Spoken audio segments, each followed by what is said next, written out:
Hello నమస్తే welcome to another episode of రామోయిజం. దేవుళ్ళకు కూడా కష్టాలు ఉంటాయి, దేవుళ్ళకు కూడా కథలు ఉంటాయి. ఈ కష్టాలని కథలని బంధించి పురాణాల రూపంలో మనిషికి చెప్పే ప్రయత్నమే పురాణాలు. రామాయణం, మహాభారతంగా అనేక పురాణాలుగా బయటకు వచ్చాయి. ఈ అంశంపై అంటే అనేక వివాదాస్పద ట్వీట్లు చేసి ప్రకటనలు చేసిన రామ్ గోపాల్ వర్మ గారు పురాణాల గురించి, వాటిలోని క్యారెక్టర్స్ గురించి ఏమంటారో ఇవాల్టి రామోయిజం.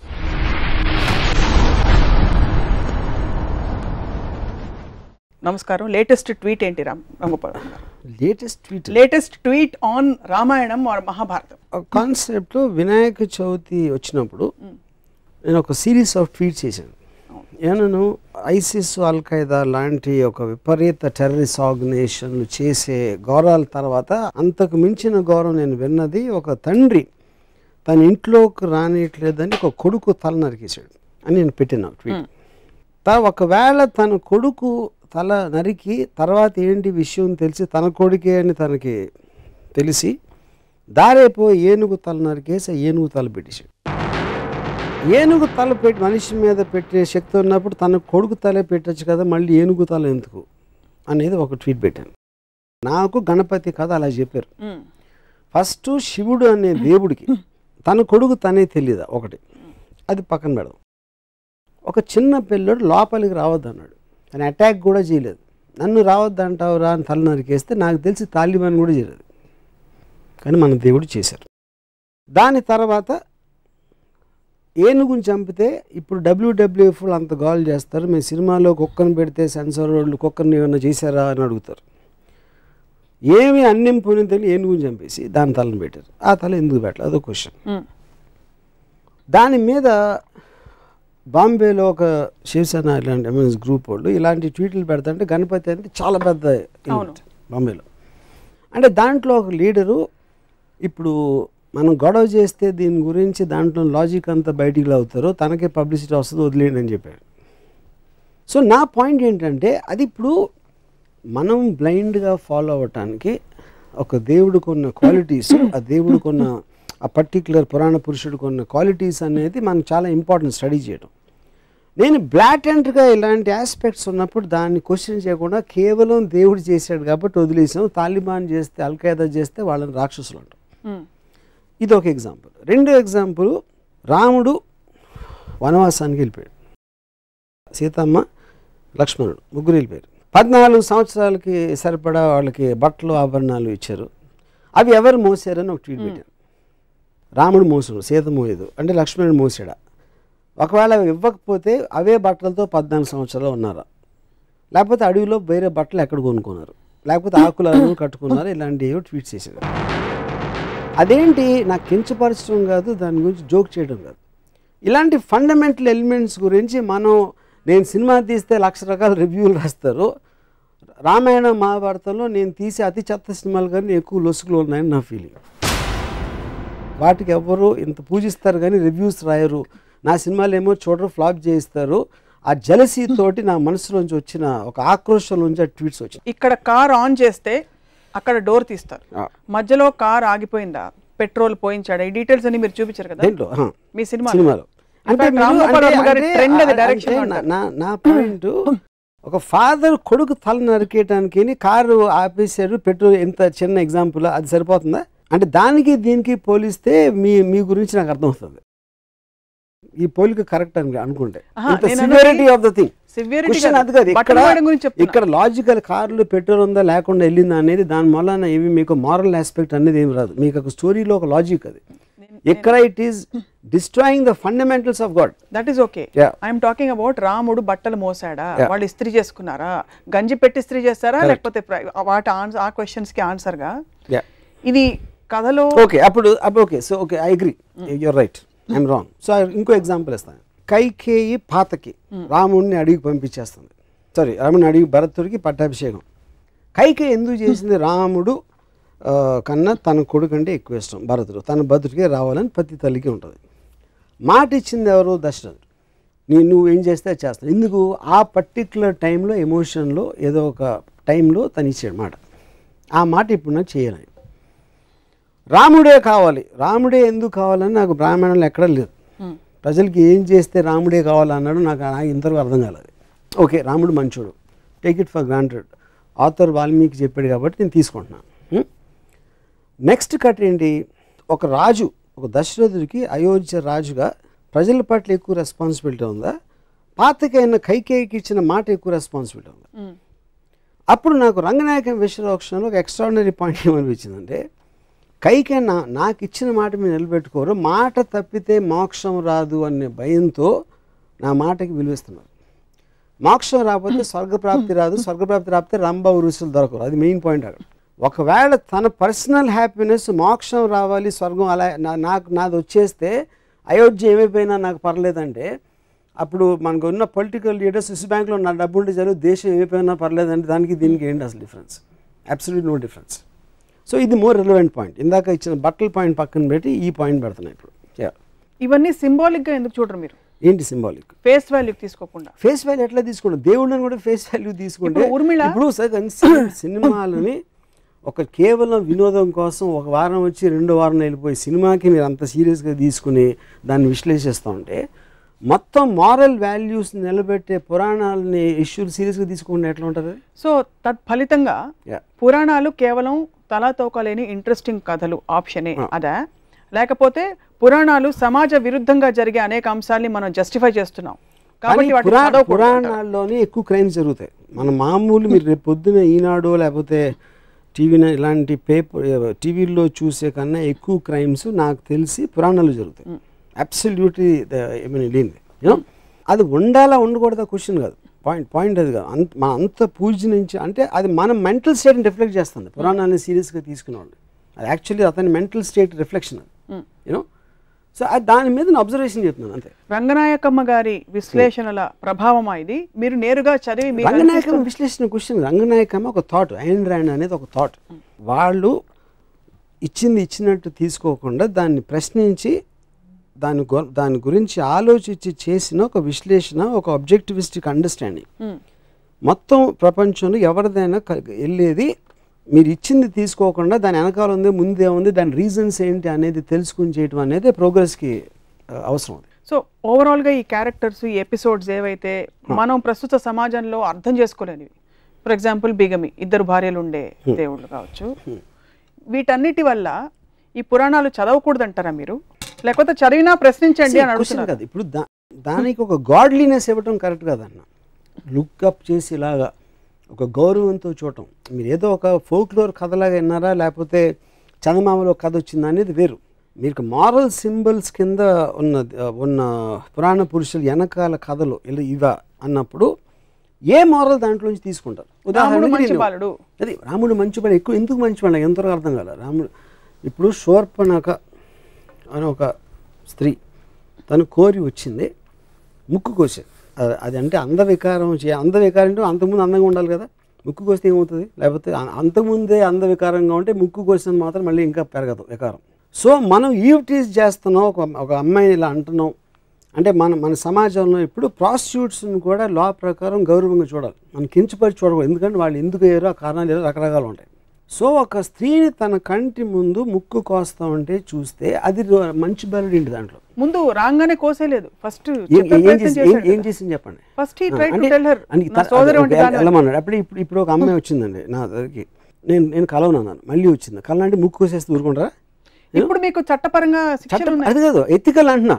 మీ చట్టం పక్కన పెట్టండి, ఎథికల్గా కేవలం ఒక హ్యూమన్ యాంగిల్లో ఒక అమ్మాయి అలా వస్తే ముక్కు కోసేస్తారా అంటున్నా. మీరు చెప్పండి. నేను కోయను, ఎవ్వరూ కోయరు. మీరు రాముడు తప్ప నాకు తెలిసి రాముడు ఆర్డర్ మీద లక్ష్మణుడు తప్పితే ఎవ్వరూ కోయరు.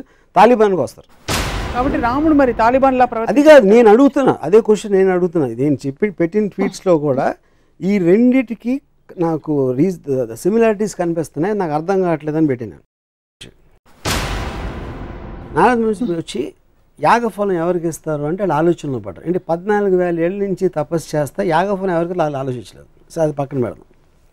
సరే కనుక్కోవడానికి ఎవరు బ్రహ్మ విష్ణు మహేశ్వర్లో ఎవరు దీనికి అర్హులు అని భృగు మహర్షిని పంపించారు.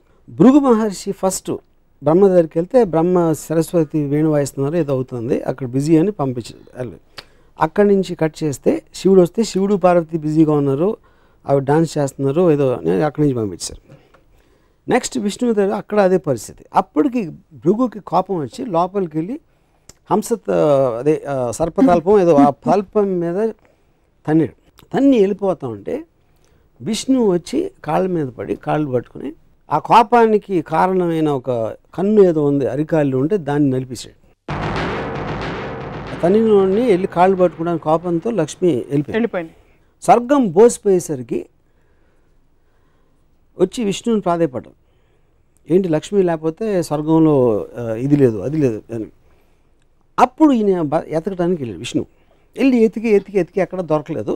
అలిసిపోయి ఒక చోట పడుకుంటే పైన ఒక పాముల పొట్ట ఏదో కట్టేసి చేమలు కుట్టేసి. అప్పుడు ఆ టైంలో అక్కడ విదురుడు రాక్షసుడి పేరు మర్చిపోయింది వాడెవర్. ద పాయింట్ ఈజ్ ఒక ఆవులు కాపరి ఒక ఆవు వెళ్ళి ఆ పర్టిక్యులర్ పాముల పొట్టలో పాలేస్తాం. సో సాయంత్రం పూట ఇంటికి వచ్చేసరికి ఒక్క ఆవు పాలు ఇవ్వట్లేదని ఆకాశరాజు భార్య రాణి ఏంటి ఆవు పాలు ఇవ్వట్లేదు అని ఎంక్వైరీ పెట్టి ఆడేమో పిలిచి అడిగితే నెక్స్ట్ డే ఆడ ఆవు మీద కన్నేసి ఉంచితే ఆవు వెళ్ళి పాలు పెట్టని చూశాడు. ఆవును కొట్టడానికి వస్తే ఆవును రక్షించడానికి విష్ణువు బయటకు వస్తే తన తల మీద తగిలింది దెబ్బ, ఆ కర్ర దెబ్బ. అవును. ఆ రక్తం చూసి పారిపోయి ఆకాశరాజు చెప్పాడు. ఆకాశరాజు వచ్చి ఏంటంటే ఆకాశరాజుని చూడగానే నువ్వు 7 జన్మలు పిశాచం అయిపోతామని శాపం ఇచ్చాడు విష్ణువు. అదేంటి నేనేం చేశాను ఇప్పుడు చూడటానికి వచ్చి నాకు శాపం ఏంటి అంటే నువ్వు చెప్పింది కరెక్టే కానీ శాపం వెనక్కి తీసుకోలేను అందుకని 7 జన్మలు పిశాచిగా మళ్ళీ తర్వాత దేవత అయిపోతామని ఒక అమెండ్మెంట్ ఇచ్చాడు విష్ణు. అక్కడి నుంచి వెళ్తా ఉంటే ఒక చోట ఒక అమ్మాయి కలిసి అమ్మాయి పద్మావతి తనతో ప్రేమలో పడి ఫాదర్ డబ్బులు అడిగితే డబ్బులు లేవు కనుక కుబేరుడి నుంచి అప్పు తీసుకుని పెళ్ళి కూర్చుంటే ఇది విషయం నాదురుకు తెలిసి ఎక్కడో తప్పు చేసుకుని లక్ష్మి దగ్గరికి వెళ్ళి ఆయన మళ్ళీ పెళ్లి చేసుకుంటున్నాడని చెప్తే లక్ష్మిని తీసుకొచ్చేసి లక్ష్మిని చూసి గిల్ట్ తోటి విష్ణు రాయిపోయి ఆ దుఃఖంతో పద్మావతి రాయిపోయి తను కూడా ఫీల్ తను రాయిపోయింది. ఇది బాలాజీ స్టోరీ. ఇది నేను చెప్పట్లేదు, బాలాజీ టెంపుల్లో కొని చదువుకున్న పుస్తకంలో ఉన్న స్టోరీ. ఓకే, ఇప్పుడు నా పాయింట్ ఏంటంటే ఒకటి విష్ణు వెళ్ళి కాలు పట్టుకున్నాడు ఏదో చదపటానికి. అది లక్ష్మికి ఎందుకు చెప్పకూడదు అసలు? అందులో ఏంటి సీక్రెట్గా దాయాల్సిన అవసరం ఉంది. సో వెళ్ళిపోయింది. ఈయన ఎప్పుడు ఈ నెల ఇమీడియట్గా భార్య వెళ్ళిపోయిందంటే రూమ్ నుంచి బయటకు వెళ్ళిందా అక్కడి నుంచి దూకేసిందా ఏంటి నాకు ఎగ్జిట్ అది నాకు అర్థం కాదు. ఓకే, వీళ్ళు వచ్చి స్వర్గం అంతా బోసిపోయింది లక్ష్మీదేవిని తీసుకురావాలనే ఎంక్వైరీ అని రిక్వెస్ట్ మీద తను వెళ్తున్నాడు కానీ తనలోంచి వచ్చింది కాదు. ఒకటి వచ్చి మొత్తం అంత ఎత్తికాడు కనపడక పడుకున్నాడు. నారదుడికి మాత్రం ఒక నిమిషంలో తెలిసింది ఎక్కడ ఉన్నాడు. అండ్ మన పాత సినిమాలు 70s సినిమాల్లో ఉంటాయి ఇలాంటి స్టోరీస్ అని. సో ఇందులో ఏ విధంగా కూడా తను చేసిందంటూ ఆకాశరాజు అడిగిన దానికి ఆకాశరాజు వస్తే 7 జన్మలు శాపం అవటం ఏంటి అసలు మీనింగ్ ఏంటది? అక్కడి నుంచి పద్మావతి అంటే ఉన్న భార్య తప్పిపోయింది లేకపోతే కనపడలేదు అలాంటి ఎలిమెంట్లో వెళ్ళి పద్మావతితో లవ్లో పడి కట్నం కోసం డబ్బులు అడిగి మనమనే అంటే అలాంటి స్టోరీ అంత పూజించదగిన దేవుడికి ప్రపంచంలో ఎక్కడైనా ఉంటుందని నాకు డౌట్. ఎక్కడ తప్ప యూనో.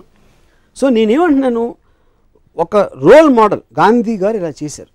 ఆయన మొత్తం ఇంట్లో అంతా వదిలేసి ఆయన పూర్ పీపుల్కి లేదు కాబట్టి ఆయన ఒక ధోతి ఏదో కట్టుకుని పైన ఏమీ లేకుండా ఆయన చేశారు. ఇంకో ఫలానా లీడర్ ఏదో చేశాడు, ఇంకోటి ఎవరో ఏదో చేశారు. ఇలా రోల్ మోడల్స్ అనేవి వాళ్ళు చేసినట్టు మనం చేయాలి, మనం కూడా అంత ఎత్తుకు ఎదగడానికి ట్రై చేయాలి అనేది రోల్ మోడల్. అది పురాణ పురుషుడు అవ్వచ్చు, లేకపోతే పొలిటికల్ లీడర్ అవ్వచ్చు, లేకపోతే ఒక ప్రజానాయకుడు వాటెవర్ రిబెల్ లీడర్ అవ్వచ్చు. ఏ మాత్రం అసలు రోల్ మోడల్గా సృష్టించడానికి అనేది లేని వాళ్ళని నేను ఇక్కడే చూశాను. ఇది కేవలం హిందూ పురాణాలేనా అన్ని మతాల పురాణాలు? నాకు తెలిసిన పురాణాలు హిందూ తప్పితే నేను ఎక్కడ చూడలేదు. సో రామాయణం మహాభారతం రెండిట్లో మీ దృష్టిలో ఏది ఎక్కువ అబ్జెక్షనబుల్ అంటారు లేక ఎక్కువ కాన్ఫ్లిక్ట్? నాకు మహాభారతం అనేది నన్ను పూజించమని నాకు ఎప్పుడు చెప్పలే. Ramayanam is different. రామాయణం అనేది ఒక దేవుడు, రామాయణం బాలాజీ గణపతి అది డిఫరెంట్. మహాభారతం అనేది ఒక కథలాగా వచ్చింది. కౌరవులు పాండవులు కజిన్స్ వాళ్ళు పొలిటికల్ ఆస్పెక్ట్స్ వాళ్ళు కొట్టుకుంటున్నారు. ఒక శ్రీకృష్ణుడు అనే క్యారెక్టరు ఇంకో పాల నుంచి ఇక్కడికి వచ్చాడు కాబట్టి ఒక దైవత్వం అనేదానికి ఒక చిన్న ఎలిమెంట్ ఉంది. Otherwise it's normal story. నాకు అది భగవద్గీత అవన్నీ కూడా కాదు. భగవద్గీత మీకు కనిపించదు అందులో? భగవద్గీత ఉంది కానీ పాయింట్ ఈజ్ భగవద్గీత అనేది నేను అసలు చదవలేదు మహాభారతం మొత్తం. మిగతా అంతటితో చూస్తే అది ఒకటే non interesting part. So me disappointment I know what Bhagavad Gita is about. Me disappointment అంతా ఇంత పెద్ద పెద్ద దేవుళ్ళ పురాణ పురుషులు అనేది రోల్ మోడల్స్ వాళ్ళకి ఆ క్వాలిటీస్ ఉన్నాయా లేదా అని నా క్వశ్చన్. ఎలాంటి క్వాలిటీస్ ఉండాలి? ఇప్పుడు చెప్పాను కదా. అంటే మీరు చెప్పినవి ఇవన్నీ అంటే వాళ్ళకి they should be superior human beings, that is what the whole వాళ్ళు పాయింట్. మనిషిలా ప్రవర్తించకూడదు, రివెంజ్ ఉండకూడదు, కోపం అది కదండి, మీరు పూజించి ఫోటో పెట్టుకునేది ఎవరు అంటే ఏ పాటి టైంలో గాంధీ గారు చెప్తున్నాను. గాంధీ గారు నేను 100 చెప్తాను ఇప్పుడే కూర్చుని, ఆయన ఏమేమి చేశారు, ఎంత మహానుభావుడు అని. I can't say the same. Balaji గురించి నేను చెప్పలేను, గణపతి గురించి చెప్పలేను, రాముడి గురించి చెప్పలేను. ఇప్పుడు మీరు ఇంత వివాదాస్పద వ్యాఖ్యలు, ఖచ్చితంగా కాంట్రవర్షియల్ స్టేట్మెంట్స్ అని మీరు చెప్తున్నవి, ఎవరి సెంటిమెంట్స్ హర్ట్ అవుతాయని అనుకోరా? హర్ట్ అవుతుంది. ఎక్స్ప్రెషన్ చెప్తాను. నేను అడిగిన ఒక లాజికల్ క్వశ్చన్, అది చాలా లాజికల్ క్వశ్చన్ నేను అడుగుతున్నాను. దానికి answer I also want to hear. I'm very curious to hear. నమ్మే భక్తులకి డీటెయిల్స్ అనే అవసరం లేదు, వాళ్ళకి అవసరం లేదు, వాళ్ళు చేయకూడదు నేను చెప్పట్లేదు. నేను ఒక స్వతంత్ర పౌరుడుగా నాలోంచి వచ్చిన ఒక డౌట్ని ఎక్స్ప్రెస్ చేస్తున్నాను అంతే. ఇప్పుడు ఎలా అయితే మీరు డౌట్లు ఎక్స్ప్రెస్ చేస్తున్నారో స్వతంత్ర పౌరుడిగా, ఆబ్జెక్టివ్ సోషియో సైంటిస్ట్గా, పురాణాల్లో ఉండే మంచి విషయాలు ఏమైనా తెలుసుకున్నారా? అంటే is there anything that inspires you in the Puranas, any character? నేను చదివినంత నాకు ఎక్కడ కనపడలేదు. ఎక్కడ అంటే ఏంటి, బాగుండాలి, అందరినీ బాగా చూసుకోవాలి, భార్యని సతీమణి అని చూసుకోవాలి, భార్య ఏంటి, లేకపోతే తమ్ముడు అన్నయ్యను కొలవాలి, అలాంటి ఏమంటుందని ఏబిసిడీలు చిన్నప్పుడు హ్యాండ్ రైటింగ్ బుక్స్లో ఉండే అడ్వైజ్లు అయ్యే అనుకుంటే ఓకే, అవేవి మిమ్మల్ని కానీ అవి ఉన్నాయి.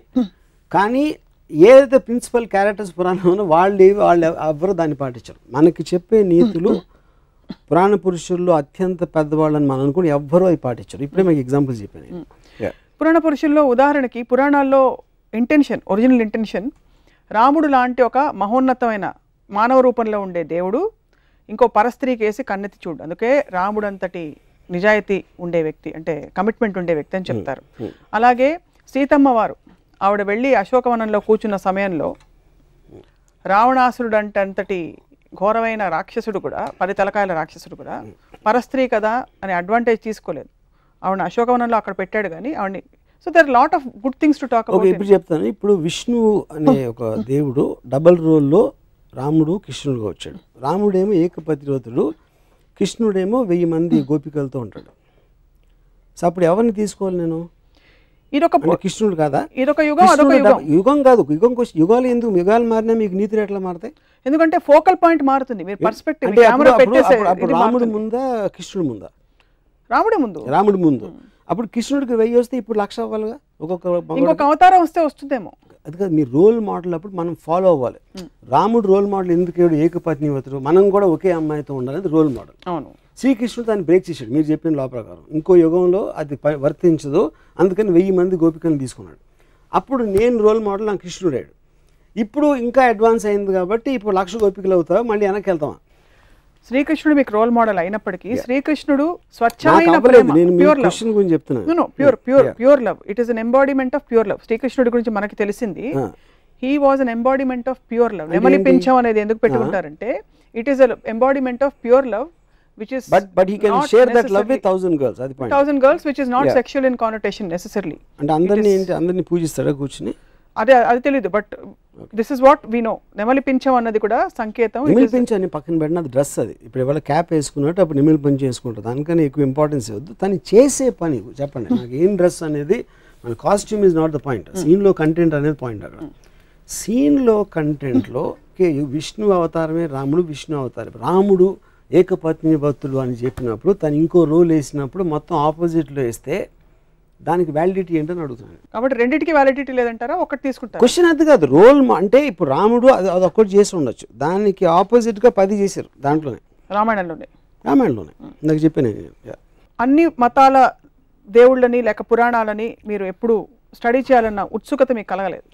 స్టడీ చేయడం మామూలుగా, ఇప్పుడు నేనే ఎక్స్పర్ట్ని కాదు పురాణాల్లోని, లేకపోతే బుక్స్ రాసేసి మన కల్పవృక్షం విశ్వనాథ సత్యనారాయణ గారు, I'm not an expert on that. నేను ఒక మామూలు జనంలాగా నాకు తెలిసిన, అంటే నాకు బాలాజీ టెంపుల్లో నుంచిన వాళ్ళు కన్నా నాకు ఎక్కువ తెలుసు, గణపతి టెంపుల్, సిద్ధి వినాయక్ ఇక్కడికి వెళ్ళిన వాళ్ళు నాకన్నా ఎక్కువ తెలుసు, రెగ్యులర్గా టెంపుల్కి వెళ్ళే వాళ్ళు కన్నా నాకు ఎక్కువ నాలెడ్జ్ డెఫినెట్గా. నేను ఎక్స్పర్ట్ అవ్వకపోవచ్చు దాంట్లో.